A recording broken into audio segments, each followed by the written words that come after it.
Hey guys, Caller here, bringing you Game 2 of Wemade Fox versus CJ in the Pro League, played 2 weeks ago. And in this game we have two Terran champions from the past and from the present. We have Nada playing for Wemade Fox and Xellos playing for CJ Entus.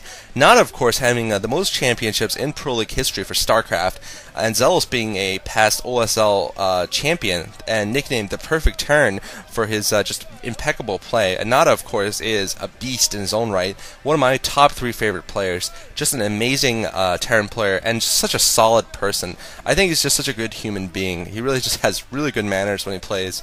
Is a real team player for his team, whatever it may be. And just really fights to the end no matter what, and that's what I really like about Nada.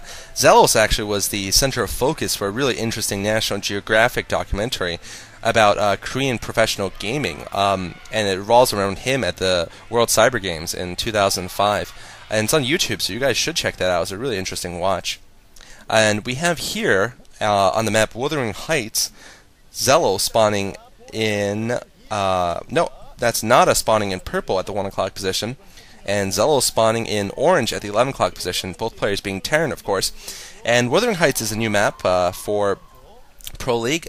Each base has a natural expansion that's sort of difficult to defend, has a very large choke point leading to the outside parts of the map, and there's a large central, I guess kind of an X, a hill sort of, with 4 expansions with double gases below it. So really, central control is critical in this map because there's just so much gas in the middle. There's a total of 8 geysers at stake if you hold the central plateau. So the heights in this map, of course, being very important. And we'll see if either player decides to go for sort of a fast attack, a one-base strategy, or even a proxy or something like that, or if both stick to sort of standard fast expansion plays. It looks like Supply People is going off first in both bases, so I guess neither player is going for a super fast rush here. And of course, either player could be going for an early attack here. Both players are very known for their tricky play. Nada's weakest lineup is Terran versus Terran, but it's quite respectable. Lifetime record of 57% against Terran. Xellos is 58% against Terran, so really almost identical statistics from both players. And of course, both players are champion caliber Terran players, so we could be either seeing a relatively fast game with some kind of interesting cheese play, or we could be seeing a very, very long game. You know, going through tanks and dropships, perhaps even battle cruisers at the end, really, because in a really evenly matched Terran versus Terran matchup, really. The sort of natural progression is to go for tanks and dropships and Goliaths, and for sort of siege lines to be formed, sort of a no man's land to be formed in the map, and really just a lot of positioning back and forth. If you watch my videos, there's a really good Terran versus Terran between it was Up Magic and 52 Layla, or the STC, and I believe it was on Andromeda actually, but it was very similar in that it was just a really long Terran versus Terran game, and it really showed how just a really good example of dropship play and just sort of harassment in the Terran versus Terran format. And now it looks like 2 Supply People is going up for Xellos in his base, Nada in his base rather, and it looks like he could be going for Command Center now. No, it looks like he's actually going for a factory, so playing a very standard build so far, and looks like Xellos is getting his factory also.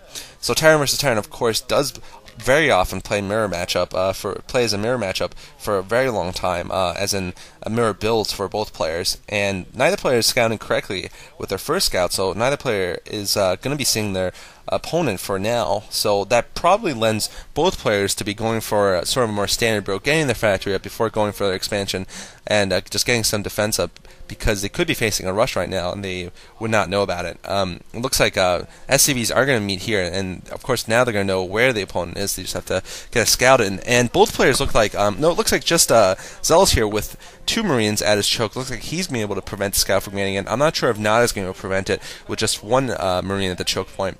2 factories going for both players now, and yeah, like I said, that choke point is quite wide between your natural expansion and the rest of the map, so it could be difficult to protect against some sort of early push here. Although once siege tanks and siege mode are out, I think it would be quite difficult to attack unless it's through air. And it looks like now Nada actually floating his barracks up, trying to get a scout out, and we see Mind actually conferring with one of his players, probably about Nada's play.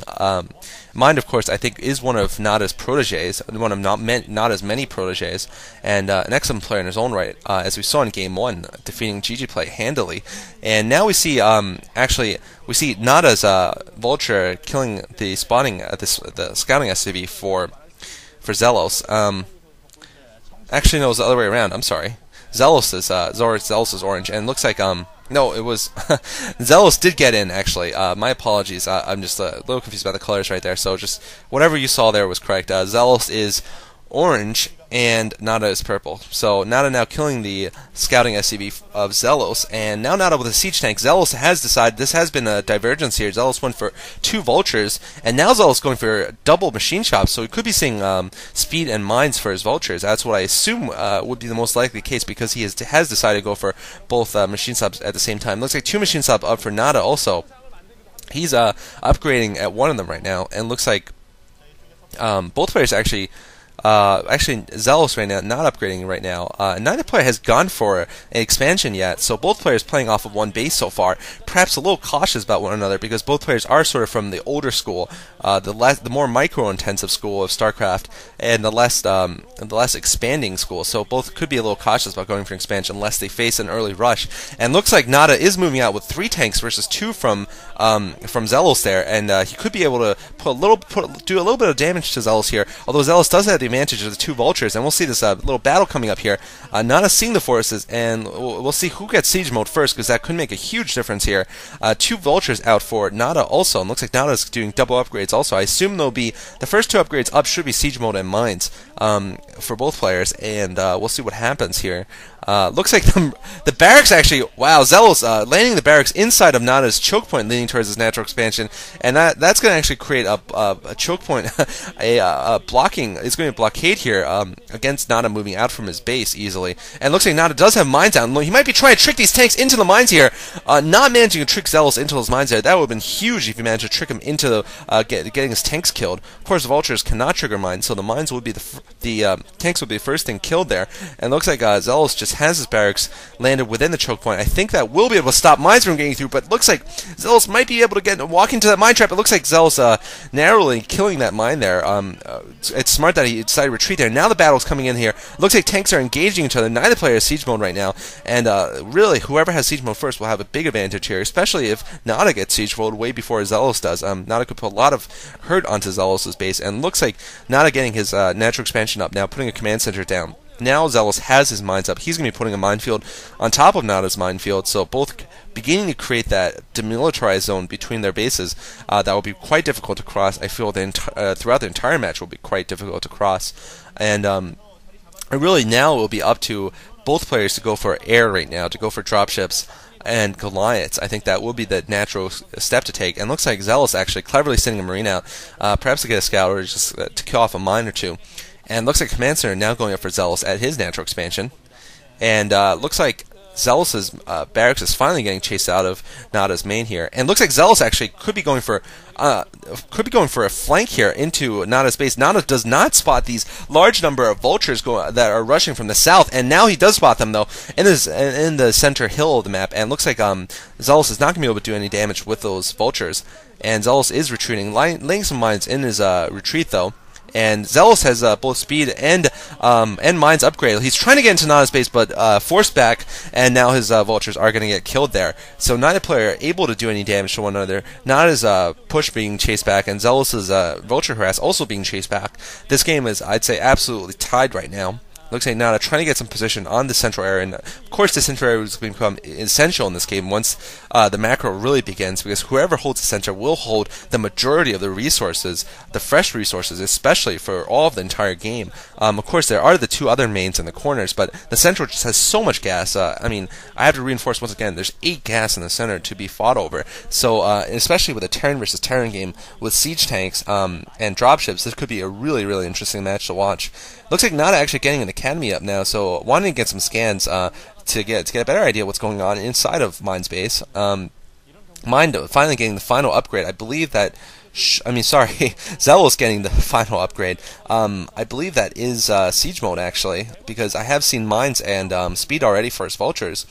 And looks like a lot of Vultures being produced for Xellos, so this is a big divergence here. Nada with the tanks, and Xellos with a lot of Vultures, and we'll see if he tries to sneak into Nada's base again. And Nada, I feel, really needs to put something in that choke point. Just 1 or 2 tanks would be able to block this, and Nada has spotted it, though, so Nada will be moving back with his tanks, and it'll be about how fast he can get his tanks back. Actually, no, he's pretty confident in being able to hold off those Vultures. Looks like he's not bringing his tanks back to his back to his choke point there, because I guess he has some units coming up to deal with them.